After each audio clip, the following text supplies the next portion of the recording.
Enrique Melgar Moscoso, secretario nacional de Organización y Movilización. Compañero Félix Enrique, presidente del Círculo Cultural Víctor Raúl Aya de la Torre. Compañera Jimena, secretaria del Círculo. Compañeros candidatos aquí presentes, compañero Vera, compañero Walter, fraternos compañeros, fraternas compañeras, muy buenas noches.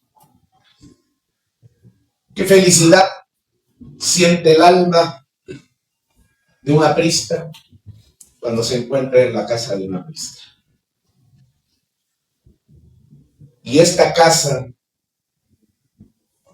que es la casa del compañero Vera, es la demostración de lo que precisamente nosotros estamos celebrando esta semana, la fraternidad. Entregar la casa propia al servicio del partido y al servicio del país es una excelsa expresión de fraternidad que yo quiero que todos saludemos aquí con unas palmas revolucionarias.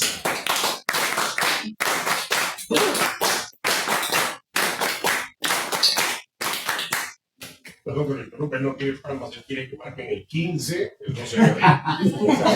Claro que sí. Y lo haremos. Fíjense ustedes qué casualidad, el día de hoy, los que tenemos el credo cristiano, católico, celebramos. ¿Saben qué estamos celebrando el día de hoy? Miércoles. En el libro del Génesis dice la palabra del Señor, en el original latín: polvus est factum et polvorum reverteris.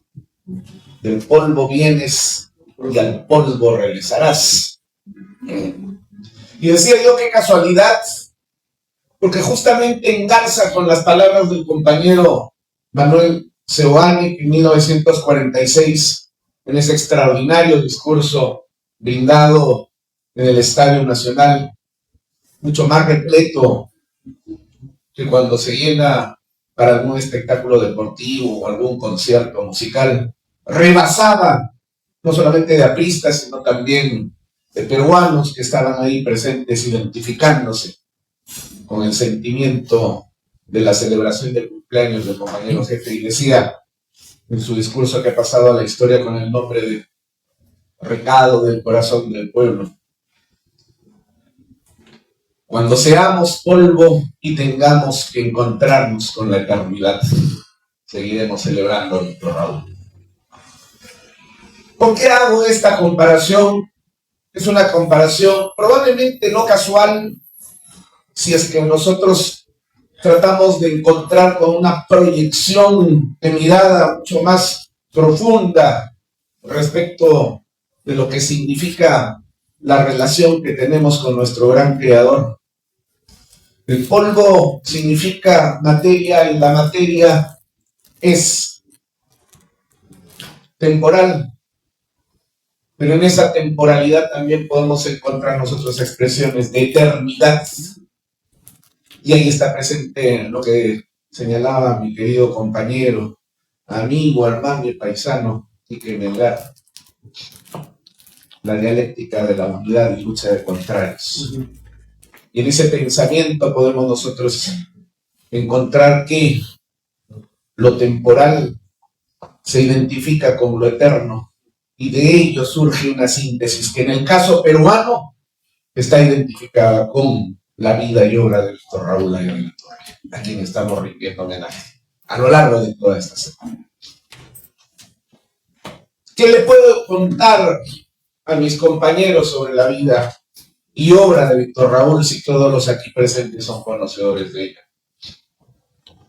Y estaba pensando entonces que quizás lo mejor sería recordar que dentro de esos años vividos por Víctor Raúl, que fueron años de profunda entrega a la patria, que fueron años dolorosos de sacrificio, donde Aya de la Torre, a diferencia probablemente de los peruanos del día de hoy, que pueden encontrarse en sus hogares ya disfrutando de la tranquilidad de la casa y de la familia, Aya de la Torre, sin embargo, tenía que estar pensando en salvar su vida. Asumía la responsabilidad de la vida de otros compañeros que habían puesto en riesgo no solamente sus existencias, sino también la seguridad de sus familiares, y todo por un ideal que él había ido desarrollando a lo largo de la vida. Cuánta responsabilidad sentiría Aya de la Torre. ¿Se imaginan ustedes la enorme carga que un líder auténtico lleva en el espíritu cuando se siente responsable por la vida y el futuro de las personas que confían en él? Y a pesar de eso, siendo líder, siendo nuestro jefe, jamás antepuso soberbia alguna, sino más bien por el contrario, humildad y desprendimiento, expresadas de la mejor manera, demostrando en vida la pobreza que no envilece, la pobreza que no humilla, sino la pobreza con la que se construye la riqueza que debemos buscar cada uno de nosotros, que es la riqueza del alma, la riqueza del corazón, la riqueza del sentimiento, y que tiene que ser entregada a quienes nosotros nos debemos, que son todos nuestros compatriotas. Amor, en una palabra. El amor no es erotismo. El amor no es embobamiento y sentimiento pasajero. El amor es entrega, buscar la felicidad en el otro. El amor significa dejar todo en beneficio del prójimo, en beneficio de nuestra familia. Eso era Aya de la Torre. Por eso, a pesar de que él provenía de una familia de clase media alta trujillana, y quizás podría haber elegido el camino de la banalidad, decidió hacerse pobre y franciscano y demostrar en vida que sí puede haber consecuencia entre pensamiento y obra, como lo hiciera su gran maestro Manuel González Prada.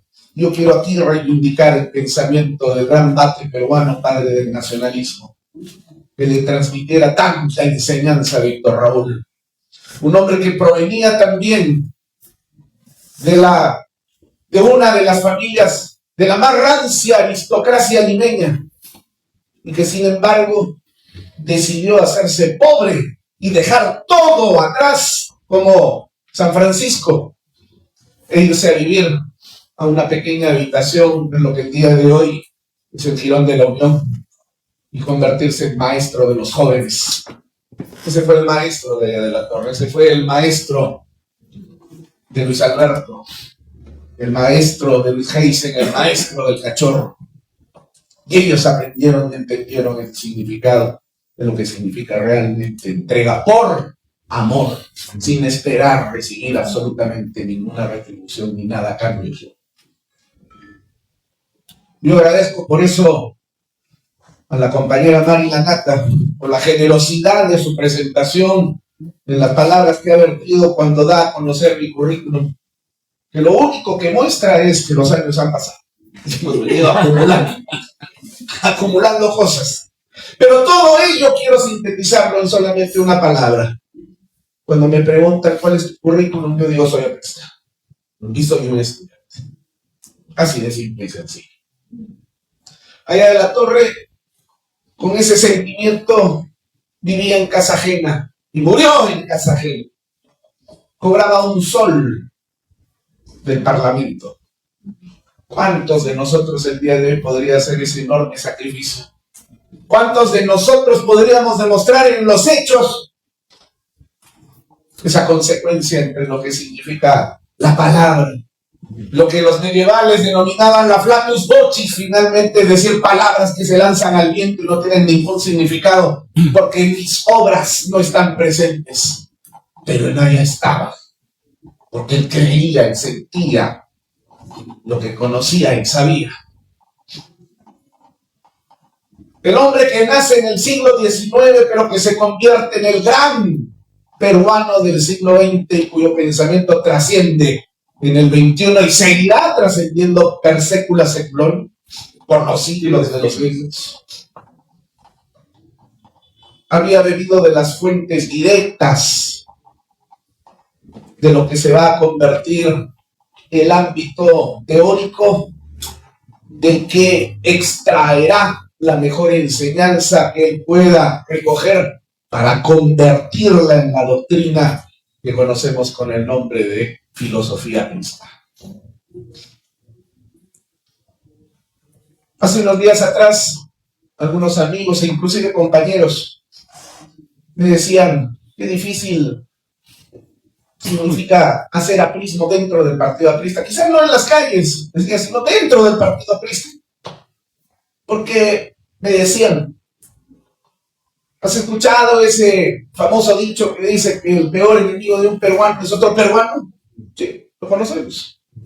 Y me decían, y eso también pasa dentro del partido aprista, porque el peor enemigo de un aprista es otro aprista. Yo le decía, no, porque dentro del APRA, como toda familia, lo ha dicho Quique Melgar, pueden haber diferencias, pueden haber discrepancias, pero hay una columna vertebral que es la que se convierte en el sostén de la unidad que nos permite estar aquí presentes juntos.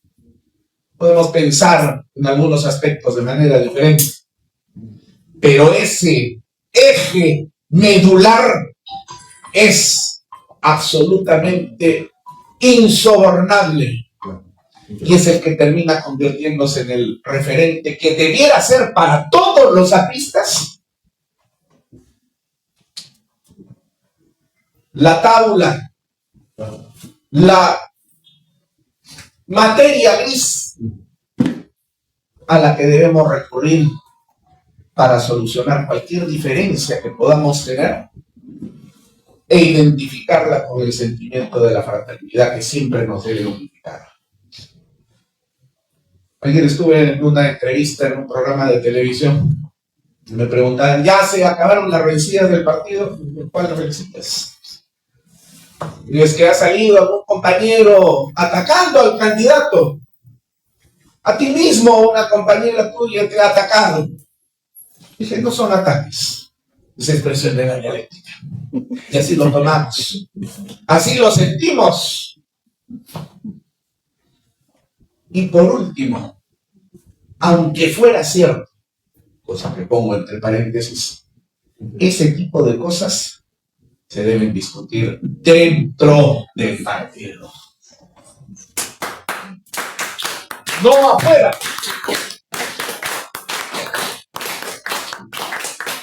Porque así fue siempre. Sí, internamente podíamos nosotros debatir y discutir con ardor, con pasión, a veces con intransigencia. Y algunos inclusive llegaban hasta los hechos de los que ya no se pueden volver y se enredaban a manos, pero siempre adentro. Pero nunca afuera, porque para afuera siempre teníamos que mostrar unidad. Cuando ya salía de esa entrevista, después de haber tratado de torear algunas preguntas malintencionadas que venían con veneno, internamente también me preguntaba y decía, en efecto, han habido cosas que ya van mucho más allá de las simples diferencias. Y hay que decirlo, no para echarle más leña al fuego, sino para que tengamos presente un aspecto fundamental de nuestro ideario axiológico. No podemos normalizar lo anormal. Y eso es algo en lo que últimamente estamos lamentablemente cayendo todos. Estamos normalizando lo que no es normal dentro del partido aprista. Y entonces tenemos que llamar al orden, compañero. Y entonces tenemos que decir que hay una gran diferencia entre lo que significa hacer crítica y lo que aquí en el Perú nosotros denominamos el raje. la mala intención, la bulla, el golpe. Pero cuando se acaben estas elecciones tendremos oportunidad de poder tocar ese tema y yo estoy seguro que nos reencontraremos nuevamente y sacaremos lecciones de lo que hoy estamos nosotros pasando. Pero por sobre encima de estas pequeñeces, de la grandeza de lo que significa la vida y obra de Víctor Raúl, nosotros tenemos siempre que anteponer ese ejemplo y proyectarnos. Y me parece, decía, que pensaba y estaba reflexionando mientras regresaba a la casa en la noche después de esa entrevista. ¿Qué ha pasado y por qué es que quizás estemos cayendo en una expresión que va mucho más allá incluso de la infraternidad? Y con cargo, por supuesto, a revisar lo que voy a decir en este momento, quizás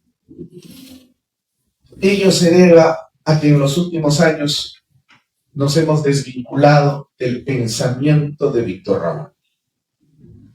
Quizás en los últimos tiempos no hemos sabido entroncar nuestros comportamientos adscribiéndolos a la doctrina del partido aprista. Es como el cristiano, cuando empieza a desvincularse de la tabla de valores que Cristo enseñara y él mismo profesara en vida. Sigo siendo cristiano formalmente, pero empiezo a tener un comportamiento díscolo y sin. Y entonces puedo presentarme yo en el templo y decir, soy cristiano, pero sin embargo mis comportamientos, mis acciones no lo son. ¿Por qué? Porque me he separado de ese pensamiento, de esa doctrina, que no es ideología, y eso hay que tenerlo claramente presente. El partido aprista tiene doctrina. La ideología es una falsa concepción de la realidad, lo decía Carlos Marx en el siglo XIX, y criticaba duramente a aquellos seguidores suyos que se identificaban con lo que ellos denominaban ser portadores de una ideología marxista y tergiversaban el pensamiento. Por eso es que hay una máxima de Marx que él escribe en una carta dirigida a uno de sus camaradas y le dice, si eso significa ser marxista, entonces yo solamente sé una cosa, je ne sais marxiste, decía él en francés, porque escribió esa carta entonces. O sea, yo no soy marxista. Aya toma eso, ese ejemplo marxista, y lo traslada con una aplicación dialéctica a la teoría del espacio-tiempo histórico, que es lo que auténticamente debería ser la Biblia de todo aprista y todo aprista debería conocer. Yo sé que es difícil a veces leer algún texto, sobre todo en esta era digital, donde no aguantamos mensajes que van más allá del minuto, cansa y aburre. ¿Sí? Pero, ¿qué es lo que está generando este tipo de tecnología el día de hoy? Es cada vez más seres humanos cuyas mentes están adormecidas. Nunca como hoy en la historia de la humanidad ha habido tanta información. Nunca como hoy en la historia de la humanidad ha habido tal facilidad para poder encontrar información a través de un aparatito tan pequeño como este. Pero el resultado es que, en efecto, tenemos cada vez muchos más millones de personas que se convierten en autómatas. Algo así como una suerte de adormecidos de pensamiento. Y entonces vemos que el sistema educativo, que lamentablemente en estos 35 años dejó de ser realmente un sistema educativo para convertirse simple y llanamente en un instrumento formacional de trabajadores baratos para el sistema, que sirvan a las oligarquías, pero que no sirvan para realizar un trabajo auténticamente humanista. Entonces cada vez más se han ido alejando de la lectura y el estudio que necesariamente tiene que pasar todo ser humano.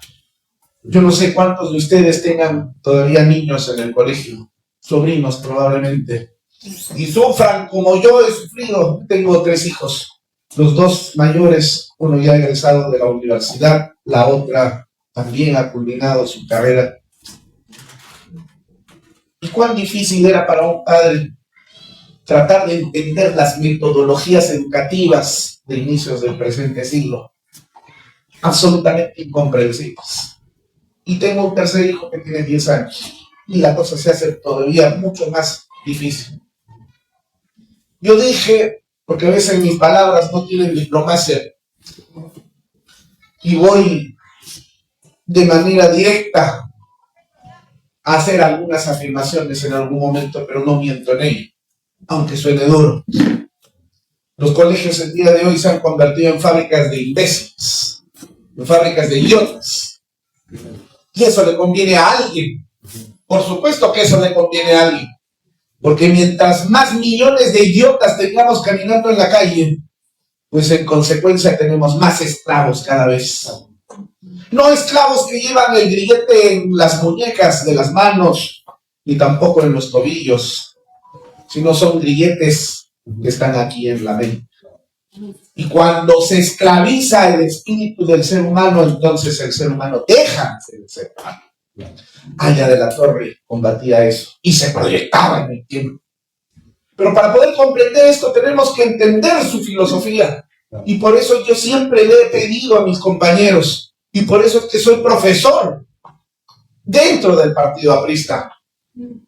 Aquí está mi querido compañero Carlos García, con quien hemos trabajado precisamente ese proyecto y lo hemos impulsado. Aquí está mi compañero Carlos Alarcón, está el compañero Raúl Varillas, mi hermano, el mismo compañero Quique Melgar, que se daba el tiempo para poder estar con nosotros impulsando la escuela de formación, que no consiste, a diferencia de las empresas políticas que el día de hoy pululan porque estamos en tiempos electorales, y que a diferencia de un partido como el nuestro, que trasciende a lo largo de los años, las empresas políticas aparecen solamente en elecciones y luego desaparecen.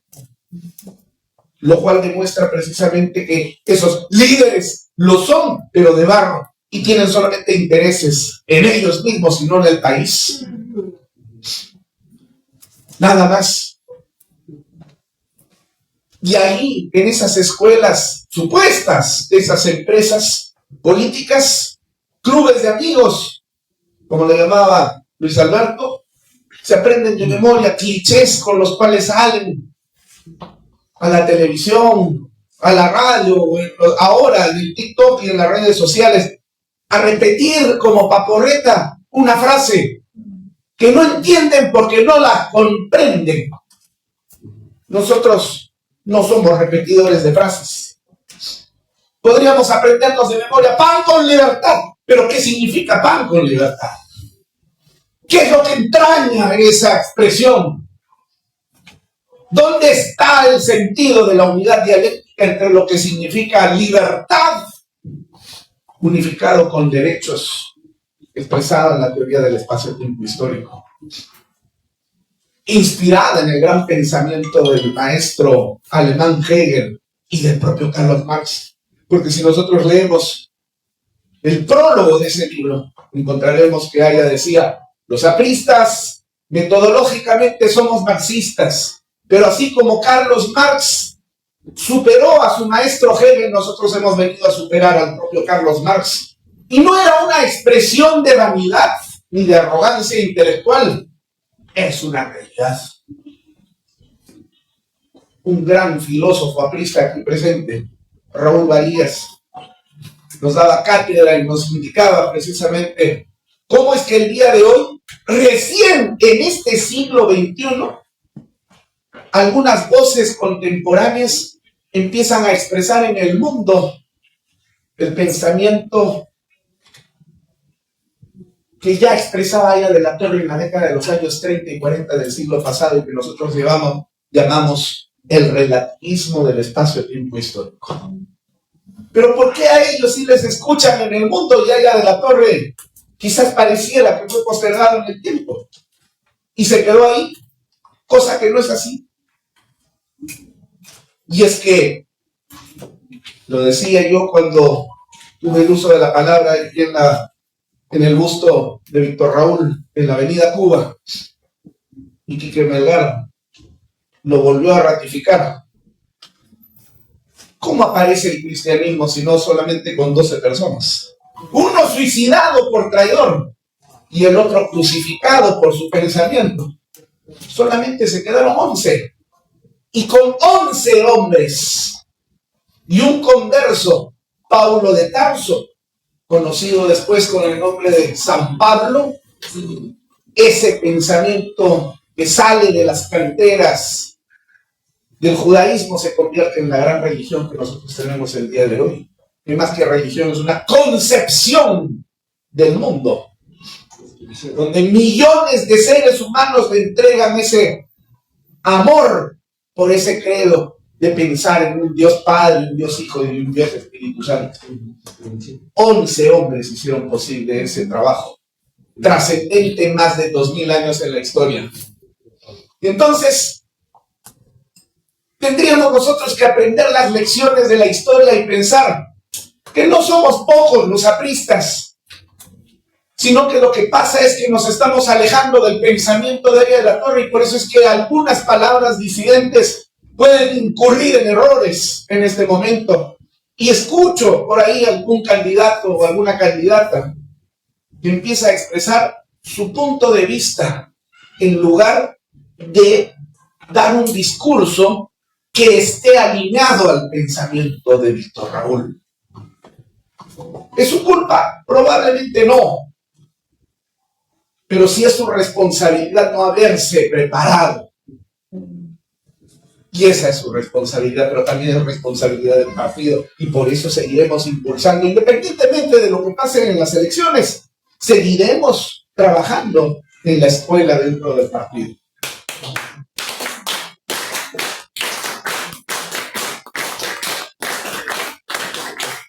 Por ese pensamiento hegeliano marxista, Elia de la Torre empieza a convertir la doctrina en una metodología, porque eso finalmente es lo que es la doctrina de Elia de la Torre, en un método que permite que los apristas podamos ver el mundo, podamos comprenderlo. Es no una ideología, repito, porque la ideología siempre es una falsa concepción de la realidad. Nosotros tenemos una concepción filosófica y científica del mundo. Eso es doctrina. Y con ella podemos comprender los problemas del país. ¿Para qué? Para poder presentar alternativas de solución. El compañero Enrique Valderrama, juntamente con ¿cuántos técnicos? 70, poco más, especialistas en materia de seguridad ciudadana, especialistas en salud, donde está presente el compañero Walter, especialistas en derecho, estamos convocados también nosotros, especialistas en educación, especialistas en el agro, especialistas en comercio exterior, y gracias a Dios, casi todos esos técnicos son apristas. Hemos podido construir un plan de gobierno. Y yo les pregunto en forma autocrítica, ¿cuántos de ustedes conocen el plan de gobierno del partido? ¿Cuántos de ustedes conocen el plan de gobierno? Y deberíamos conocerlo. Y deberíamos conocerlo. Les digo, el plan de gobierno del Partido Aprista tiene 4 ejes adecuados a la realidad, pero su construcción está hecha justamente con la metodología de Elia de la Torre. Comparen ustedes esas propuestas que nosotros tenemos, que no son artificiosas ni buenistas, con los planes de gobierno de los otros candidatos. Y entonces se encontrarán la abismal diferencia. Porque mientras esos candidatos, muchos de ellos con plata como cancha, que son tan pobres que lo único que tienen es dinero, y eso no hace riqueza. Nos dicen, estas calles faltan pavimentar. Cuando lleguemos al Parlamento vamos a pavimentar esas calles. Oiga, ¿usted está lanzando candidatura al Congreso o quiere ser alcalde? Porque hay una gran diferencia entre una y otra cosa. Y las responsabilidades políticas dentro del gobierno, igual. Hay algunas personas que dicen, ¿cuánto está costando en este momento el pollo? ¿Cuánto está costando en este momento el pescado? ¿Y cuánto costaba antes y cuánto costará después? ¿Preocupación legítima? Por supuesto que sí. Pero el problema es que diga, cuando llegue yo al Congreso voy a bajar el precio de estos alimentos. ¿Esa es la tarea de un parlamentario? ¿O es la tarea del ministro del ramo dentro del Poder Ejecutivo? ¿Por qué pasa esto?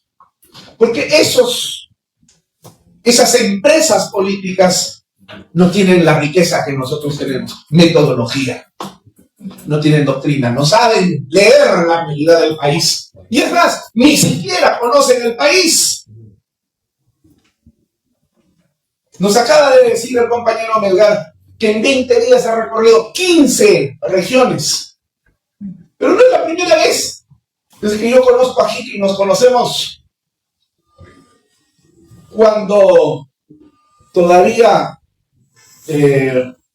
las películas eran en blanco y negro.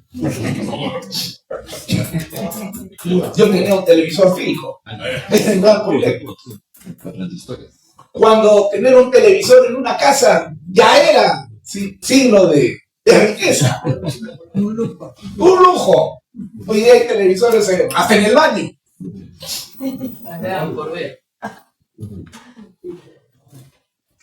Y desde que lo conozco aquí, ¿cuántas veces has viajado por todo el Perú? Desde el Huepi hasta Santa Rosa, Chacayuta.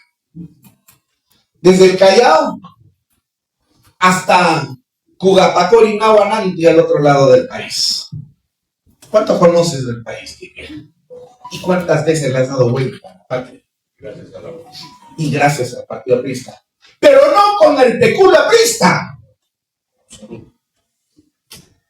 sino haciendo entrega franciscana, de sacrificio, de aprismo.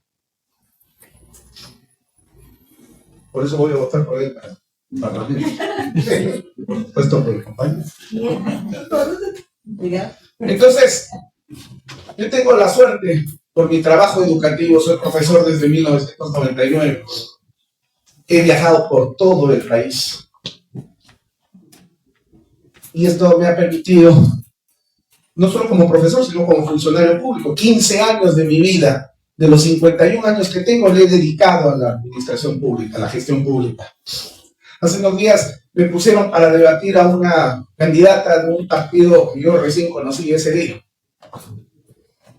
Y entonces empezamos a hablar sobre el sector público y la gestión pública. Yo le pregunté, dígame usted, ¿qué cosa es un PIN? ¿Qué cosa es un PIA? No sabía. No tenía la menor idea. Pero me dijo, bueno, ese no es mi problema, ese es el problema del candidato. Bueno, en realidad tiene razón, ya no es su problema, es el problema de todos los peruanos. Porque ese es el tipo de candidatos que luego llegan al Parlamento. Hoy día, no sé cómo irán las elecciones en el Parlamento. Ganó Hoy día estamos la izquierda, ganó Balcázar. No, ¿quién? No. Entonces, fíjense ustedes, gracias compañero Williams. No, ya ganó ya.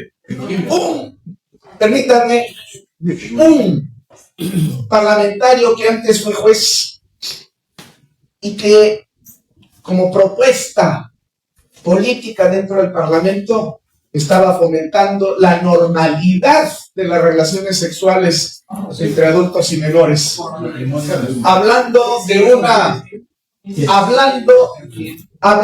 una suerte de amor transgeneracional, Ese es el eufemismo que el día de hoy se utiliza para encubrir el delito de pedofilia. Y estamos viviendo ese tipo de cosas. Entonces, por eso decía, el problema no son esos candidatos, el problema es nuestro, porque somos los que llevamos a ellos. A mí me encantaría, lo ha dicho muy bien Quique Melgar también, perdóname que tome tus palabras, querido compañero, amigo, paisano, mi hermana. Si por méritos y preparación tuviéramos que ganar las elecciones, todas las curules de diputados y de senadores serían para el Partido Aprista. El problema es que no necesariamente gana el mejor. Y generalmente gana lo peor. Entonces eso nos debe llevar a una reflexión. ¿Por qué no le estamos poniendo cable a tierra al país?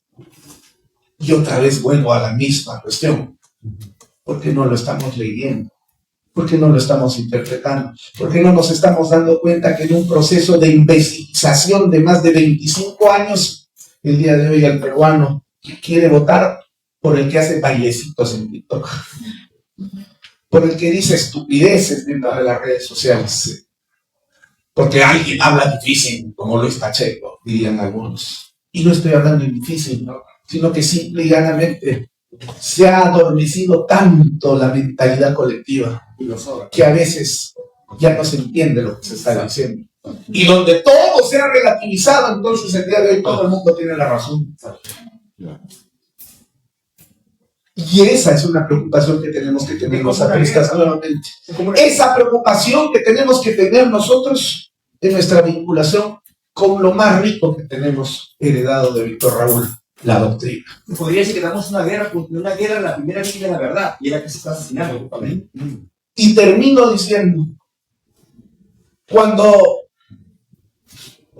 Víctor Raúl terminaba de ir configurando la doctrina, porque la doctrina es algo que no es que uno una noche piensa que el día siguiente ya está en la doctrina. Eso no parece así.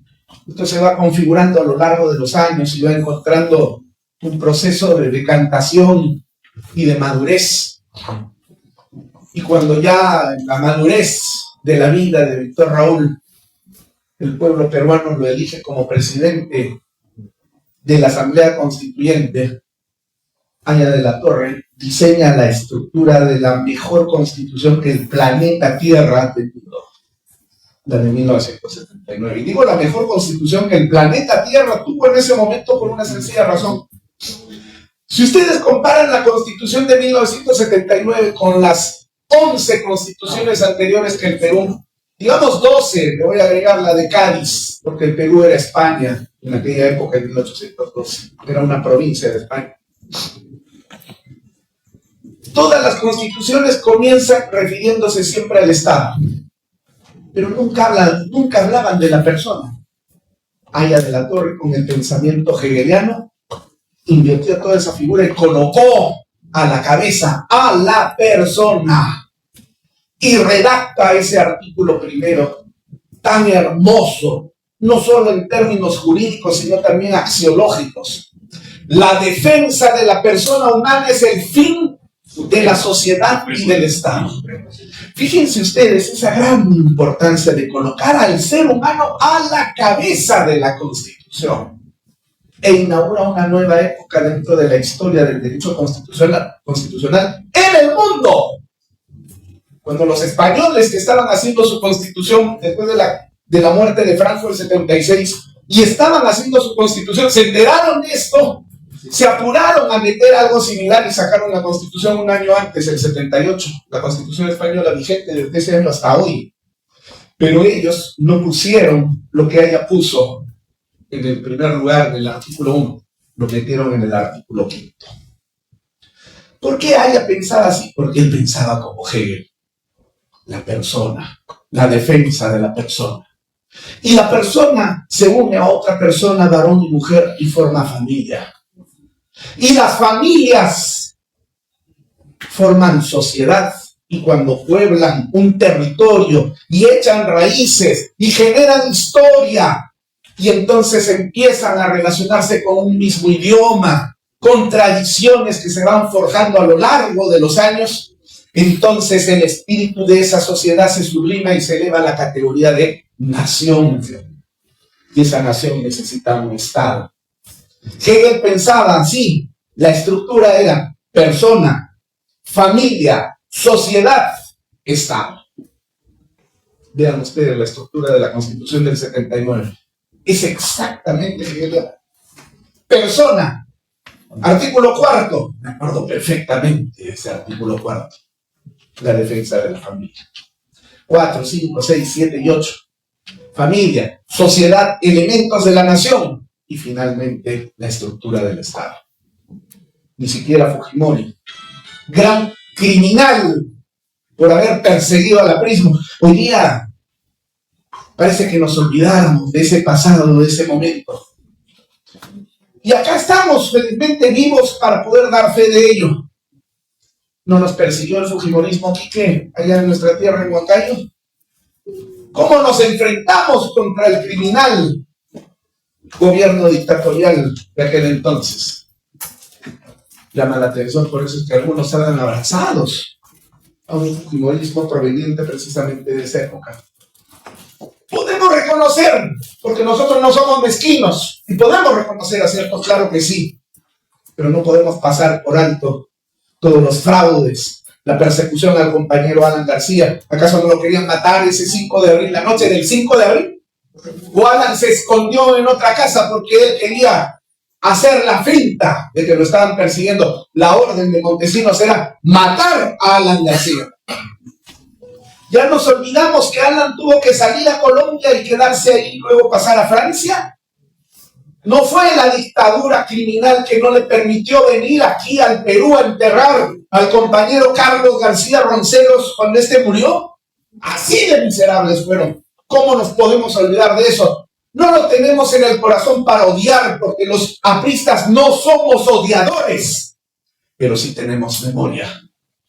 Podemos perdonar, pero siempre tendremos memoria.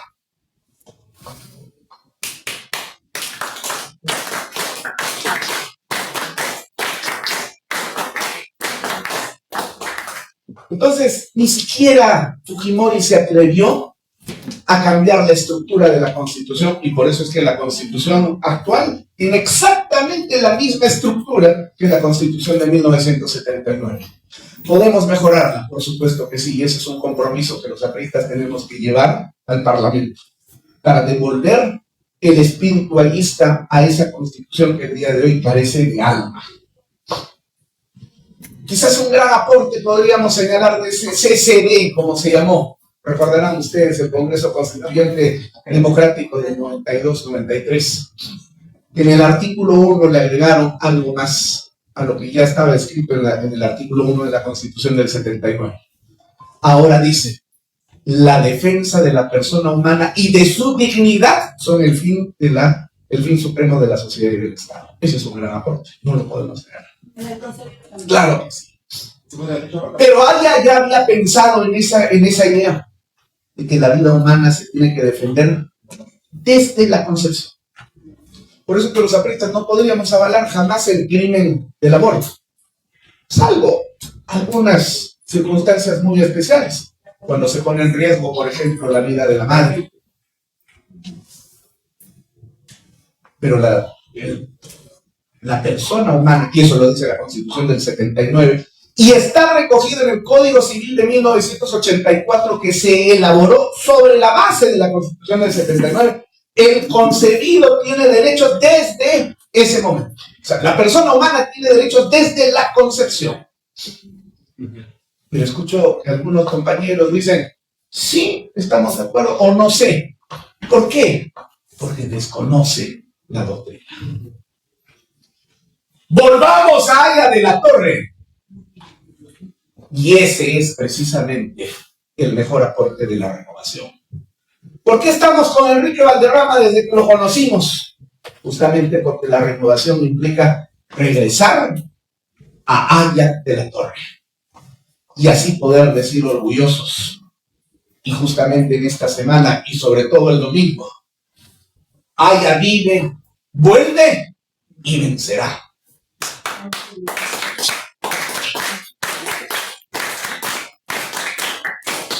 Fraternos compañeros, fraternas compañeras, yo les pido que esta noche regresen a casa y mediten sobre lo que aquí se ha dicho y pensemos en la grave y enorme responsabilidad que todos tenemos como apristas frente al país.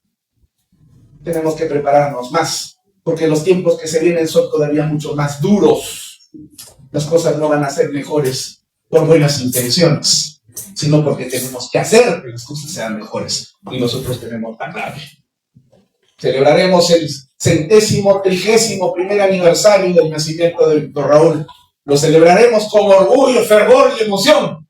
Pero la mejor demostración de amor por Aya de la Torre tiene que ser haciendo que el pensamiento de Aya de la Torre esté vivo cada día en nuestras acciones, en nuestra acción política y en nuestro proceder personal.